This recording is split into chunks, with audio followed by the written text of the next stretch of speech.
Royal Challengers Bengaluru ತಂಡ IPL ಇತಿಹಾಸದಲ್ಲಿ ಘಟಾನುಘಟಿ ಆಟಗಾರರನ್ನೇ ಕಂಡಿರೋ team. Universal boss Chris Gayle, 360 degree ಖ್ಯಾತಿಯ ದಿಗ್ಗಜ batter AB de Villiers, Anil Kumble, Virat Kohli ಹೀಗೆ ಸ್ಟಾರ್ ಆಟಗಾರರ ದಂಡೇ ಬೆಂಗಳೂರು ತಂಡವನ್ನು ಪ್ರತಿನಿಧಿಸಿದೆ. ಅದರಲ್ಲೂ ಇತ್ತೀಚಿನ ವರ್ಷಗಳಲ್ಲಿ ಬೆಂಗಳೂರು ಟೀಮ್ ಅಂದರೆ ಕೆಜಿಎಫ್ ಗ್ಯಾಂಗ್ ಥಟ್ ಅಂತ ಕಣ್ಮುಂದೆ ಬರ್ತಿತ್ತು. ಕೆ ಅಂದರೆ ಕೊಹ್ಲಿ, ಜಿ ಅಂದರೆ ಗ್ಲೆನ್ ಮ್ಯಾಕ್ಸ್ವೆಲ್, ಎಫ್ ಅಂದರೆ ಫಫ್ ಡು ಪ್ಲೆಸಿಸ್ ಅನ್ನೋದು ಅದರ ಅರ್ಥ. ಈ ಮೂವರು ಮೈದಾನಕ್ಕಿಳಿದ್ರೆ ಬೆಂಗಳೂರು ತಂಡಕ್ಕೆ ಸೋಲೇ ಇಲ್ಲ ಅನ್ನೋದು ಫ್ಯಾನ್ಸ್ ಲೆಕ್ಕಾಚಾರ. ಬಟ್ 2025 IPLಗೆ ಈ ಗ್ಯಾಂಗ್ ಛಿದ್ರವಾಗ್ತಿದೆ. ಅದು ಹೇಗೆ ಅನ್ನೋದನ್ನೇ ಹೇಳ್ತೇನೆ ನೋಡಿ. 2025 IPLಗೂ ಮುನ್ನ ಮೆಗಾ ಹರಾಜು ಪ್ರಕ್ರಿಯೆ ನಡೆಯಲಿದ್ದು, ಈ ಹರಾಜಿಗೆ ಅಂತಿಮ ನಿಯಮಗಳನ್ನು BCCI ಸಿದ್ಧಪಡಿಸ್ತಾ ಇದೆ. ಸೊ ಈ ಆಕ್ಷನ್ಗೂ ಮುನ್ನ ಫ್ರಾಂಚೈಸಿಗಳು ಸ್ಟಾರ್ ಆಟಗಾರರನ್ನೇ ರಿಲೀಸ್ ಮಾಡಬೇಕಾಗುತ್ತೆ.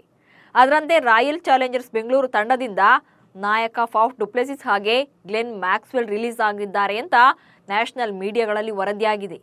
ಈ ಇಬ್ಬರು ಆಟಗಾರರನ್ನ ರಿಟೈನ್ ಮಾಡಿಕೊಳ್ಳೋಕೆ RCB ಫ್ರಾಂಚೈಸಿ ಒಲವನ್ನು ತೋರಿಸ್ತಾ ಇಲ್ಲ. ಹೀಗಾಗಿ ಫಾಫ್ ಮತ್ತು ಮ್ಯಾಕ್ಸಿ ಈ ಬಾರಿಯ ಹರಾಜಿನಲ್ಲಿ ಕಾಣಿಸಿಕೊಳ್ಳೋದು ಫಿಕ್ಸ್ ಆಗಿದೆ. ಈ ಮೂಲಕ ಬೆಂಗಳೂರು ತಂಡದಿಂದ KGF ಗ್ಯಾಂಗ್ನ ಇಬ್ಬರ ಇನ್ಮುಂದೆ ಆಡೋಕ್ಕಾಗೋದಿಲ್ಲ. ವಿರಾಟ್ ಕೊಹ್ಲಿ, ಗ್ಲೆನ್ ಮ್ಯಾಕ್ಸ್ವೆಲ್ ಹಾಗೆ ಫಾಫ್ ಡು ಪ್ಲೆಸಿಸ್ RCB ತಂಡದ KGF ಜೋಡಿಗಳಾಗಿ ಗುರುತಿಸಿಕೊಂಡಿದ್ರು. ಇನ್ನು ಈ ಇಬ್ಬರು ಆಟಗಾರರನ್ನ ಫ್ರಾಂಚೈಸಿ ರಿಲೀಸ್ ಮಾಡೋಕೆ ಕಾರಣ ಕೂಡ ಇದೆ. 2025 IPLಗೆ RCB ತಂಡವನ್ನು ಹೊಸ ನಾಯಕ ಮುನ್ನಡೆಸುವ ಸಾಧ್ಯತೆ ಇದೆ. 2022ರಿಂದ RCB ತಂಡವನ್ನು ಫಾಫ್ ಡು ಪ್ಲೆಸಿಸ್ ಮುನ್ನಡೆಸಿದ್ರು. 45 ಪಂದ್ಯಗಳನ್ನು ಆಡಿರುವ RCB ಪರ ಅವರು ಕಣಕ್ಕಿಳಿದಿದ್ದು, ಫಾಫ್ 15 ಅರ್ಧ ಶತಕಗಳೊಂದಿಗೆ ಒಟ್ಟು 1636 ರನ್ಗಳನ್ನು ಕಲೆ ಹಾಕಿದ್ದಾರೆ. ಆದರೆ ಫಾಫ್ಗೆ 40 ವರ್ಷ ವಯಸ್ಸಾಗಿರೋದ್ರಿಂದ ಭವಿಷ್ಯದ ದೃಷ್ಟಿಯಿಂದ ಫಾಫ್ ಡು ಪ್ಲೆಸಿಸ್ ಅವರನ್ನ ಕೈಬಿಡೋಕೆ RCB ಫ್ರಾಂಚೈಸಿ ಮುಂದಾಗಿದೆ. ಇನ್ನು ಗ್ಲೆನ್ ಮ್ಯಾಕ್ಸ್ವೆಲ್ ಅವರನ್ನ ಕೈಬಿಡೋ ನಿರ್ಧಾರಕ್ಕೆ ಮುಖ್ಯ ಕಾರಣ ಕಳೆದ ಸೀಸನ್ನಲ್ಲಿನ ಪ್ರದರ್ಶನ. IPL 2024ರಲ್ಲಿ 10 ಪಂದ್ಯಗಳಲ್ಲಿ ಬ್ಯಾಟ್ ಬೀಸಿದ್ದ ಮ್ಯಾಕ್ಸಿ 5.78 ಸರಾಸರಿಯಲ್ಲಿ ಕೇವಲ 52 ರನ್ಗಳನ್ನು ಮಾತ್ರ ಕಲೆ ಹಾಕಿದ್ರು. ಅದರಲ್ಲೂ ಒಂದೇ ಸೀಸನ್ನಲ್ಲಿ 5 ಸಲ 0ಗೆ ಔಟ್ ಆಗಿದ್ರು. ಹೀಗಾಗಿಯೇ RCB ಮ್ಯಾಕ್ಸ್ವೆಲ್ ಅವರನ್ನ ರಿಲೀಸ್ ಮಾಡೋಕೆ ಮುಂದಾಗಿದೆ. ಇದರೊಂದಿಗೆ RCB ತಂಡದ KGF ಬಳಗದಿಂದ G ಅಂದರೆ ಗ್ಲೆನ್ ಮ್ಯಾಕ್ಸ್ವೆಲ್ ಹಾಗೆ F ಅಂದರೆ ಫಾಫ್ ಡು ಪ್ಲೆಸಿಸ್ ಹೊರಬೀಳೋದು ಬಹುತೇಕ ಫೈನಲ್ ಆಗಿದೆ.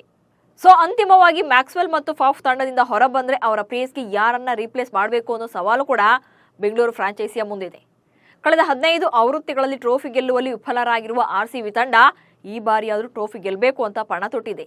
ಹೀಗಾಗಿ ಸ್ಟಾರ್ ಆಟಗಾರರನ್ನೇ ತಂಡಕ್ಕೆ ಖರೀದಿ ಮಾಡಿಕೊಳ್ಳೋಕೆ ಮುಂದಾಗಿದೆ.